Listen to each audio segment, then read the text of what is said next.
My haunting experience.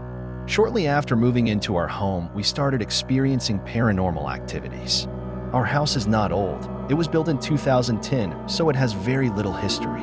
Most of the things that happened would happen at night. Things like voices and really hard slams against the walls.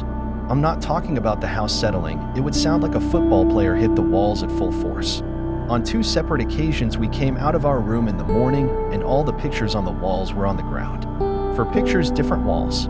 Both my mother and friend spent the night on our couch and said that someone was walking around the house all night waking them up, and they thought it was me. But I was in my own room all night. I have prosthetic legs, so it wasn't me sleepwalking. Lights turn off and on for no reason. And lastly, the one that bothered me the most.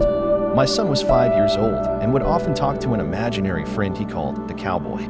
These weren't one-sided conversations either. I would listen in while he was in his room, and he would pause to reply.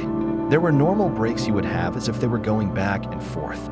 I once asked my son where the cowboy came from, and he said he followed us from Arizona. My in-laws live in Phoenix, we live in California. We visit twice a year normally. I befriended my neighbor who is an old lady that happens to write metaphysical books for a living. I helped her with some chores, mowing her lawn, stuff like that. After finding this out, I jokingly told her about our situation and she said she'd take care of it. We stopped having problems after that. My son said the cowboy came to him and told him goodbye.